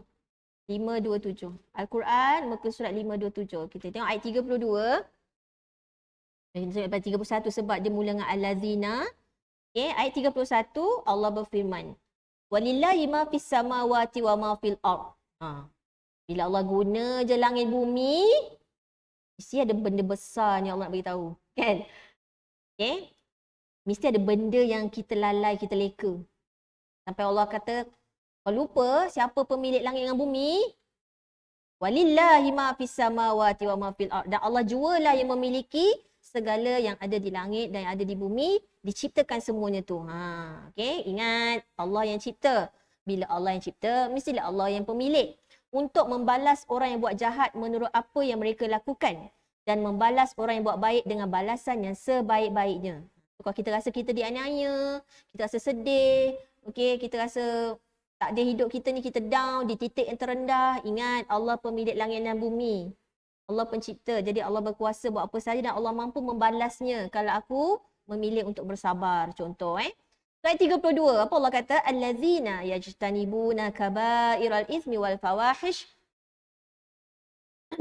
Allazina yajtanibuna kaba'iral ithmi wal fawahish illa lamam. Inna rabbaka wasi'ul maghfirah. Huwa a'lamu bikum id ansha'akum minal ardi wa id antum ajinnatun fi butuni ummahatikum. Ni. Rasa ni penting Fala tuzakku anfusakum. Ni. Bermula sini. Fala tuzakku anfusakum huwa a'lamu bimanittaqa. Allah nak kata apa tu? Iaitu orang-orang, siapa yang dapat balasan baik tadi ayat 31, ialah orang-orang yang menjauhi dosa-dosa besar serta perbuatan-perbuatan yang keji, kecuali salah silap yang kecil-kecil yang mereka terlanjur melakukannya, maka itu dimaafkan. Sesungguhnya Tuhanmu maha luas keampunannya, dia lebih mengetahui akan keadaan kamu semenjak dia mencipta kamu dari tanah, dan semasa kamu berupa anak yang sedang melalui berbagai peringkat kejadian dalam perut ibu kamu. Semua Allah tahu. Maka, ni tadi. Fala tuzakku anfusakum. Maka janganlah kamu memuji-muji diri kamu bahawa kamu tu suci bersih dari. So jangan bajet suci. Jangan rasa hati tu dah cukup-cukup bersih. Allah larang. Allah kata apa? Allah tahu. Daripada kau jadi pada tanah sampai kau dalam perut, semua Allah tahu. So jangan kau rasa diri kau tu bersih, suci. Fala tuzakku anfusakum. Dialah saja lebih mengetahui akan orang-orang yang bertakwa. Subhanallah. Kita berusaha. Kita diperintah oleh Allah untuk menyucikan jiwa kita. Tapi yang mensucikan siapa? Allah. Sebab tu kalau orang kata, kenapa tak pakai tudung? Tunggulah. Hidayah belum sampai. Kenapa tak solat? Belum dapat hidayah. Maknanya apa tu? Pernah dengar? Pernah dengar tak orang jawab macam tu? Tu nak jawab apa ni? Okey. Lagi sekali saya sebut Kita kena berusaha. Tadi kan aflaha tu ialah kejayaan setelah bersakit-sakit, setelah berusaha. Barulah aflaha, betul? Okey. Kita berusaha lawan nafsu, pergi menuntut ilmu. Memang sedap hujan-hujan ni tidur, tak bangun, siap kau pergi tak dapur. Berjuang kita melawan. Okey. So, kita berusaha nak menyucikan hati kita daripada penyakit-penyakit, terutamanya syirik. Tapi tetap yang menyucikan hati kita tu ialah Allah. Sekarang ni yang perintahkan solat, yang perintahkan tutup aurat siapa? Allah. Tetapi, yang bagi hidayah pun memanglah Allah. Tapi kita disuruh cari hidayah tu. Berusaha dapatkan hidayah tu. Bukan sekadar kata apa? Belum dapat hidayah. Tapi usaha pun tak. Dia lupa ke kulit yang dia bangga-banggakan tu siapa yang bagi? Sebab tu ayat ni, walillahi ma fis samawati wa ma fil ard. Semua yang kau ada, kaki tangan kau, rambut kau yang kau bangga sangat tu, siapa yang bagi? Siapa punya? And yet berani kau cakap, belum dapat hidayah. Kau cari pun tak. Kau usaha pun tak. Ingat, macam juga penyucian jiwa. Kita berusaha untuk menyucikan jiwa kita. Tapi and yet, yang menyucikan jiwa tu siapa? Allah. Kenapa kita buat nak menyucikan jiwa ni? Sebab ni perintah Allah. Sebab kita nak jumpa Allah dengan qalbun salim. Sebab kita tahu episod hidup kita bukan kat dunia je. Lepas ni kita ada next episod kita alam barzah. Perjalanan kita jauh lagi. Kena siapkan bekal yang sangat banyak. Sebab perjalanan kita jauh lagi lepas ni. Bukan kat 60-70 tahun kat sini je. Okay? Nabi dah lebih 1400 tahun tinggalkan kita. Lebih 1000 tahun. Sedangkan usia Nabi wafat pada usia 63 tahun. Lama dalam kubur ke lama atas dunia? Lama dalam kubur lagi nanti. Jadi gunakan yang ada sekarang ni, modal yang Allah bagi ni, untuk bekal yang sangat panjang lepas ni. Alright? Subhanallah. Allahu Akbar. Hari ni Allah nak tengok siapakah manusia yang beria-ria berusaha menyucikan jiwanya. Maka dia berilmu. Dia beriman, dia beramal. Dia beriman dengan Allah, dia beriman dengan hari akhirat. Lupa juga kita belajar itu, bab islah 2 ni. Siapa yang beriman kepada Allah, beriman pada hari akhirat, insya-Allah dia akan berubah akhlak. Betul?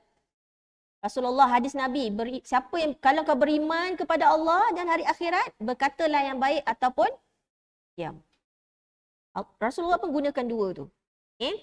Subhanallah, Allahu Akbar. Sekarang ni, cukup tak usaha kita sebenarnya? Pernah dengar kisah Salman Al-Farisi? Siapakah sahabat Nabi Salman Al-Farisi? Pernah dengar? Kalau dah namanya Al-Farisi, maknanya dia daripada mana? Parsi, bukan bangsa Arab Parsi tu kat mana? Kalau sekarang ni, Parsi tu ialah Iran. Persia. Dan dia agama Majusi. Okay, ambil tahu sahabat Nabi ni. Daripada Persia, Parsi, dia pergi ke Syria. Dia tukar agama. Nasrani pula. Daripada Syria, dia ke Iraq, Mosul. Kemudian ke Nasibin. Kemudian ke Amuria. Kemudian Wadi Qura. Dia dah sampai tanah Arab. Last, dia sampai Madinah. Dan dia masuk Islam. kita nak dapat hidayah seteruk sama Al-Farisi tak, saya nak tanya ni. Kita ni beralih benua tak nak dapat ilmu? Siapa paling jauh hari ni? Acik daripada Lui kan? Ha. Dia tanya acik tu pukul apa keluar? Pukul apa pula dia sampai rumah? Yang kita sekangkan kera je ni, tol pun tak ada. Bonggol je. Habis-habis pun traffic light. Kita macam sama Al-Farisi, tahu tak? Antaranya, dia sampai ditipu, dijual jadi hamba. Nak dapat apa? Nak dapat hidayah Islam. Kita seteruk ni tak? Kita sampai kena jadi hamba tak? Tak ada. Pergi kaji sejarah, sirah. Siapakah sama Al-Farisi? Betapa dia nak dapat hidayah tu bukan senang. Sampai dijadikan hamba, siapa yang beli? Tapi subhanallah, hebatnya pengaturan Allah. Yang beli dia orang Yahudi Madinah, itu yang dia sampai dekat Madinah. Dan masa dia agama Nasrani, dia tahu dalam kitab Injil dah beritahu akan datang Nabi terakhir dari bangsa Arab. Di tanah Arab yang banyak pokok kurma. Selagi dia tak sampai tempat yang banyak pokok kurma, dia kata ni bukan. Sampai dia sampai Madinah, dia nampak banyak pokok kurma. Inilah kot tempatnya. Allahu Akbar. Kita tak seteruk ni. Perjalanan kita nak dapat hidayah, betul? Sebab kita Islam warisan. Foto. IC Islam. Okay? Allahu Akbar. Bayangkan daripada Iran, okay, sampai pergi pula, dia pernah ke Afrika. Benua Afrika pula. Lepas tu ke Romawi, Europe pula. Berapa benua dia lalu tu? Lepas tu pergi tanah Arab balik. Allahu Akbar. Subhanallah. Jadinya, tanyalah diri kita. Apa perjuangan kita? Ingat surah Al-Ankabut tadi ayat 69. Berjihad tak kita ni? Berjuang tak kita ni? Allahu Akbar. Subhanallah. Jadi, kalau kita perhatikan, dah faham dah? Aku memang nak sucikan hati aku ni, ya Allah. Betul nak. Tapi gimana caranya? Apa caranya? Semangat dah ni. Memang nak sucikan hati ni, Ustazah. Bagaimana caranya? Subhanallah, Allah Akbar. Okay? Istilahnya ialah takhalli. Takhliyah. Takhalli. Apa? Tengok je. Nanti saya share. Takhalli ialah mengosongkan. Maknanya hati kita ni, jiwa kita ni, kita kena kosongkan dulu. So mulakan dengan kosong. Sebab tu kita perhati, kita tengok orang tu dah 20 tahun dah masuk kelas. Berubah apa? Kenapa? Sebab dia belum kosongkan hati dia. Maknanya hati tu masih ada kekotoran. Okay? So inilah dia surah Asy-Syams ayat 9 sampai 10. Okay? Bersihkan daripada, kosongkan dari apa? Cara dia tu lah, hayatilah. Macam tadi kan, macam hari tu kita sebut sujud tu kita hayati, kita ingat kita akan dibangkitkan semula lepas mati. Banyak tu lah. Masa berdiri apa kita buat, kita baca surah Fatihah, kita baca surah Asy-Syams kan. Kita dulukan dengan memuji Allah, doa iftitah, dan surah Asy-Syams ni, ya Allah, sungguh ya Allah. Okey. Nah, sangat hati aku ni terang macam matahari, beri manfaat pada orang. Okey, subhanallah. Jadi muhasabah diri. Tu kita, jadi apa yang nak dikosongkan? Dikosongkan dari apa? Hubbud dunia, cinta dunia. Hari tu kita dah belajar dah surah Al-Kahfi ayat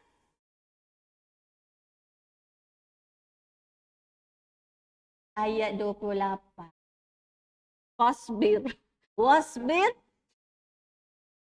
Wasbir nafsaka kan, nafs. Okay? Ingat tak apa impact kalau tak ingat Allah? Surah Al-Kahfi ayat 28 tu. Dia akan jadi cinta dunia. Bila cinta dunia, lepas tu hati dia lalai. Lepas tu dia tak kisah. Dia akan ikut hawa. Dia tak kisah halal, haram. Maka dia masuk dalam golongan yang melampau batas. Hari Selasa. Hari ni hari apa? Minta dengan Allah sungguh-sungguh tau. Silibus ni, kita, sebab tu muhasabah ni penting. Muhasabah ni, kita balik ni, hari ni benda aku belajar. Aku dah amal belum? Hari ni apa yang aku belajar, apa yang aku faham dan apa yang aku nak amal. Boleh? Apa belajar hari Senin? Apa belajar hari Selasa? Cuba perhatikan. Sebenarnya apa je kita belajar, tak kira di Darul Zahra ke di tempat lain. Perhatikan Allah susun cantik sebenarnya. Betul tak? Kadang-kadang pagi tadi on the way ke sini, hati kita terfikir, kenapa macam ni? Tiba-tiba dapat jawapan dekat dalam kelas. Ustazah ni punya dengar apa aku cakap tadi? Tapi macam dapat jawapan. Sebenarnya Allah susun.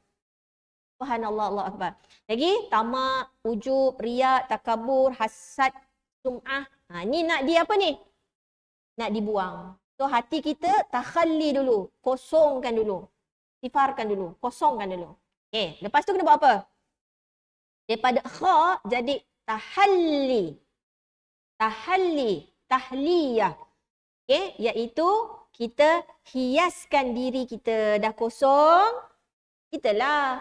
Dah kosong, baru senang masuk barang baru, perabot baru, betul tak? Okay. Tahalli ialah menghiasi diri dengan sifat-sifat terpuji. Okay. So kita pergi belajar, berilmu, beriman, beramal. Surah Al-Kahfi ayat 110. Semua amal ibadah itu syaratnya ialah ikhlas, semata-mata kerana Allah, tidak ada kerana yang lain, dan ittiba' rasul. Jangan ikut nafsu akak ni kalau selawat nyanyi-nyanyi tu baru akak rasa menusuk kalbu. Ada Rasulullah suruh selawat menyanyi? Ada? Ada ke? Tak ada Selawat yang terbaik ialah selawat Ibrahimiyah. Itu yang terbaik. Itu yang Nabi nak. Itu yang Nabi ajar. Okay. Kemudian, okay. Apa yang kita nak hiaskan ni? Tadi dah kosongkan, sekarang nak masukkan apa? Zuhud, qanaah, sabar, tawakal. Ni contoh-contoh mujahadah, redha, syukur. Semua tu. Okay. Then, tadi dalam surah Asy-Syams ada kan? Wan nahari idza tajalla. Proses ketiga ialah tajalli. So bila dah takhalli, tahalli, tajalli. Apa tu tajalli? Dia akan jadi indah. Macam matahari yang kita tak boleh halang dia punya sinar tu, dia punya terang dia tu. Jadi peribadi kita jadi indah, okey? Maka kita ni Allah bagi satu keistimewaan di mana dalam hati kita nanti kita akan suka apa? Kita dapat rahmat, dapat hidayah, dapat taufik daripada Allah. Kita ni dihiaskan dari segi perbuatan kita. Okey? Dan kesan kita mengkaji perbuatan-perbuatan Allah tadi tu, pertukaran malam siang kan, okay, penciptaan langit dan bumi, okay, kita kenal nama-nama Allah kan. Bila kita belajar nama Allah Ar-Rafiq, kita nak tiru, betul? Kita belajar nama Allah Asy-Syakur, kita nak jadi orang yang bersyukur. So kita nak ikut semua ni, okay, diindahkan. Jadi secara ringkas, sikap yang terkandung dalam tajalli ni, so kita ni jadi orang yang macam mana? Okay, rajin bermunajat, muraqabah, sentiasa nak mendekatkan diri kepada Allah. Okay, banyak wirid, banyak zikirnya, banyak tafakur. Okay, banyak mengingati mati. Bila dia banyak ingat mati, maka dia sibuk untuk berbekal, beramal. Okay, jadinya macam kita make up. Perempuan dia senang faham kot kalau macam ni. Takhalli tu kita pakai cleanser. Kalau kita pakai foundation, tak cukup pakai cleanser yang biasa-biasa. Kena pakai cleansing milk. Dia panggil double cleansing. Okay. Kita ada susu pembersih. Barulah foam. Kan? Foam cleanser. Betul? Itu namanya apa tu? Takhalli. Cuba baca. Okay, saya besar kan? Takhalli ibarat pakai skincare, cuci muka, okay, cuci wajah. Kita pakai milk cleanser, nak buangkan makeup tu pakai susu. Sebab foundation tu minyak kan. Okay, baru pakai facial soap ataupun facial gel. Okay, nak membuangkan kotoran-kotoran yang menempel pada wajah. Lepas tu kita buat proses tahalli. Kita pakai apa? Toner. Untuk dah bersih, pakai toner, pakai moisturizer, pakai sunscreen. Lagi? Dah buang tercela-tercela tu, sifat mazmumah, masukkan sifat mahmudah. Barulah tajalli, barulah flawless, glowing. Okay? Boleh? Orang nak muka glowing pun, dia kena berusaha, betul? Jadinya, ni best. Cuba perhatikan huruf ni. Apa beza dia? Subhanallah. Hebat tak bahasa Arab? Hebat kan? Okey. Daripada takhalli kha pergi kepada tahalli. Tengoklah warna hijau. Nampak? Okey. Mula-mula apa kena buat? Buang titik atas tu. Dia duduk kat atas titik tu, sombong lah. Takabur. Riak. Buang dulu. Kosongkan takhali ni. Buang.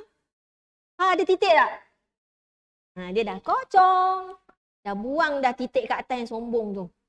Sekarang dah kosong. Okay, sekarang masuk. Install kan? Taqwa, sabar, redha, syukur. Kan? Bijak. Macam itulah semua tu. Dah masukkan, maka kita akan tajalli. Kenapa dia tak nak ngikut? Proses ketiga, tajalli. Daripada takhali, jadi titik yang kat atas tu pindahkan ke dalam. Tapi sebelum pindahkan, kosongkan dulu. Faham sekarang ni? Sebab bahasa Arab dia memang takhali, tahalli, tajalli. Ikut titik tu.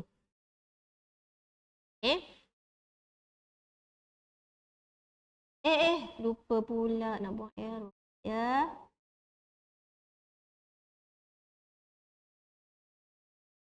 Lah. Ni, saya buang dulu ni. Ini takhali. Takhali ni buang dulu. Buang dulu. Dia ada titik kat atas tu. Buang dulu. Tu lambang sombong ke apa tu, buang dulu. Takhali ni tahalli. Barulah tajalli. Ni proses penyuciannya. So ada proses-prosesnya lah. Ingat senang ke nak buang kesombongan tu? Ingat senang ke nak sabar? Ingat senang ke nak syukur? Betul tak? Jadi sabar dengan syukur tu tak boleh masuk selagi kita tak buang buruk sangka dengan Allah. Kan? Semua tu, semua yang buruk-buruk tu. Dan sebenarnya benda yang paling besar yang mengotorkan hati kita, yang paling najis, apa dia? Apa dia?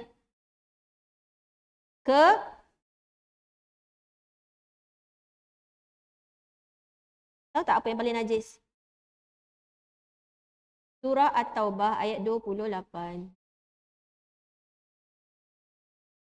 Surah ke-9 ayat 28. Ya ayyuhallazina amanu. Hai orang-orang yang telah mengaku dirinya beriman tapi imannya rapuh. Innamal musyrikuna najasun fala yaqrabul masjidal haram ba'da amihim hadza. Innama, sesungguhnya, hanyalah syirik, orang-orang yang mensyirikkan. Ni, syirik. Ni apa ni? Najasun ni apa ni? Najis. Jadi tak ada najis yang lebih besar, iaitu kesyirikan. Kemudian kufur. Bersihkan. Tu nombor satu kena bersih. Syirik. Riak tu syirik kecil. Tapi kalau berterusan, takut-takut dia jadi besar. Allahu Akbar. Orang yang tak solat adalah orang yang takabur dengan Allah, sombong. Seperti iblis yang tak mau sujud kepada Adam. Sebab dia rasa diri dia lebih baik, lebih hebat daripada Adam. Allahu Akbar. Jadinya, sucikan nombor satu sekali daripada sebarang bentuk kesyirikan dan kekufuran. Allahu Akbar. So, maksiat-maksiat yang kita selalu buat, bersangka buruk dengan Allah, marah-marah semua tu, kita buangkan. Kita kosongkan. Tapi senang tak? Susah. Sebab tu namanya jihad. Jihad melawan nafsu. Kalau ada rasuah, kalau ada cakap bohong, kalau ada semua benda-benda yang dosa maksiat tu, tinggalkan, jauhkan.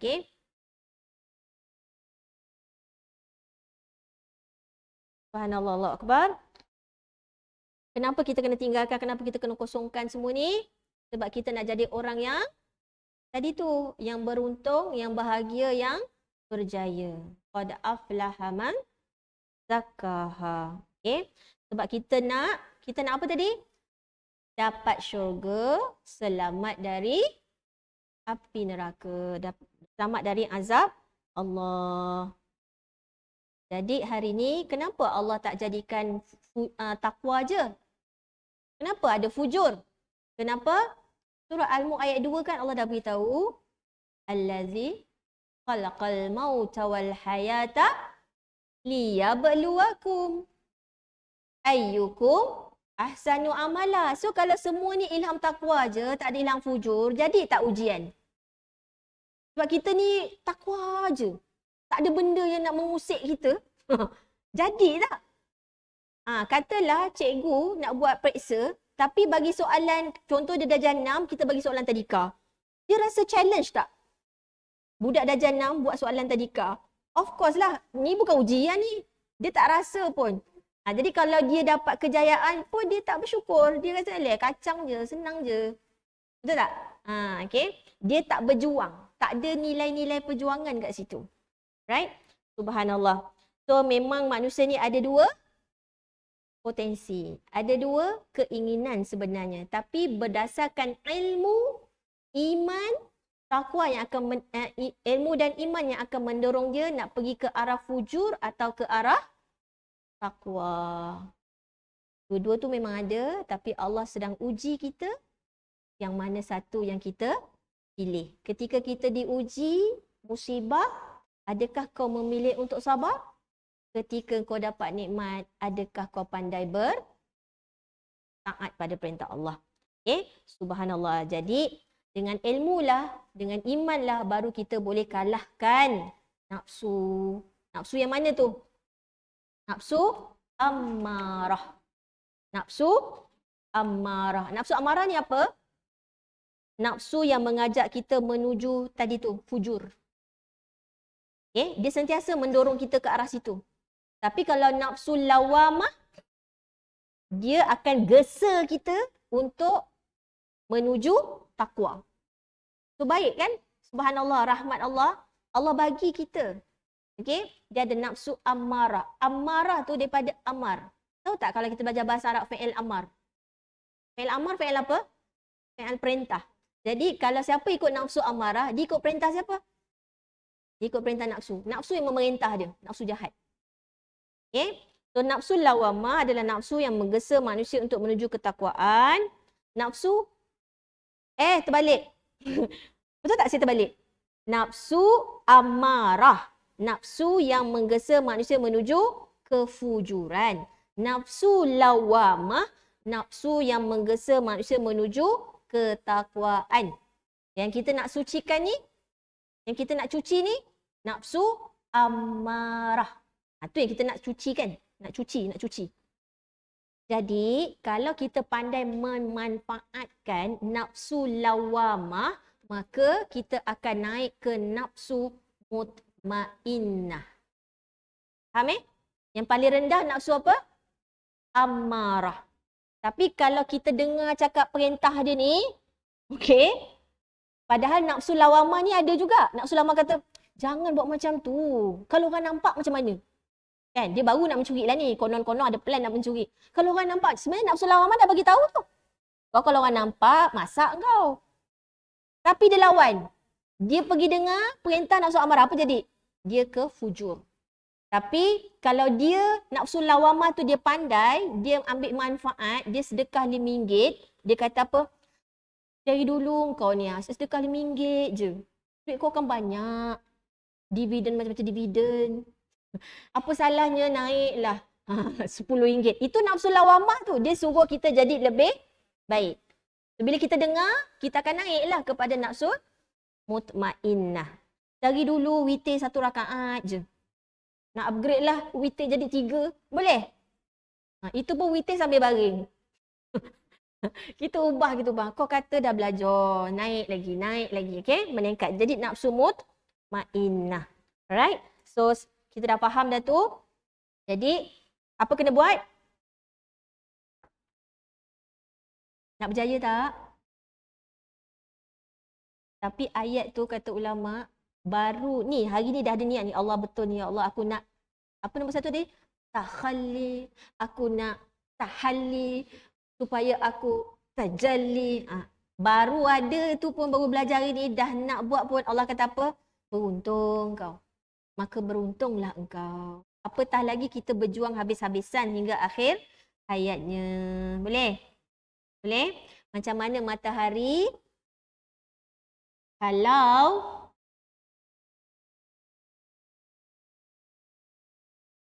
matahari menghadap bumi. Ketika dia kan berputar, ketika bumi menghadap matahari, sebelah sinilah yang siang, betul? Ni siang kan ni. Ketika yang sebelah ni, kan bumi ni terbelah. Yang sebelah ni gelap. Jadi macam itulah hati kita. Kan kita nak betul-betul terang ke nak gelap? Sebab tu surah ni surah Asy-Syams. Kita akan faham sebenarnya. Right? Okay. Jadinya kita akan nampak. Dah tengok belum nota ni? Punyalah cantik, orang dah siapkan dah. Entahlah, ada Ada ke? Dah ada dekat grup. Okay. Langit ke atas. Antara langit dengan bumi ada apa? Ada matahari. Matahari ni pelita bumi. Ni cerita minggu lepas. Okay, nanti tengok Pelita bumi. Macam itulah dalam jiwa manusia. Kita ada pelita dalam ni. Pelita tu janganlah malap. Biarlah pelita tu terang benderang dengan Al-Quran dan Sunnah. Jadi siang ni simbolik kepada tazkiyatun nafs. Kita nak hati kita ni terang seterang matahari yang terang-terang tu melalui proses penyucian. Sebab tu Rasulullah mengajarkan kita doa tu. Doa apa? Allahumma ati nafsi taqwaha wa zakkiha anta khairu man zakkaha. So Allah yang boleh sucikan hati kita. Tapi kita kena dulu berusaha, berilmu, berusaha. So nanti boleh tengok nota ni dekat grup, insya-Allah. Okay. Ni. Ni pun kita dah sentuh dah. Kenapa kita kena tafakur? Nota ni semua ada Dah siap dah. Ni nota minggu lepas. Nota ibu, nota Canva ni disiapkan oleh Puan Hanim, semua dah siap dah. Okay. So tengoklah nanti. Jangan tinggalkan. Okay. Supaya balik muhasabah, renung, kita tadabbur, tafakur, tazakur. Tazakur tu ialah kita nak petik peringatan dan nak bawa dalam kehidupan harian kita, insya-Allah. Okay. Boleh? So, insya-Allah kita akan sambung lagi. Aku liqauli hadza wa subhanallahi wa lakum wabillahi taufiq wal hidayah. Assalamualaikum warahmatullahi wabarakatuh. Subhanakallahumma wa bihamdik.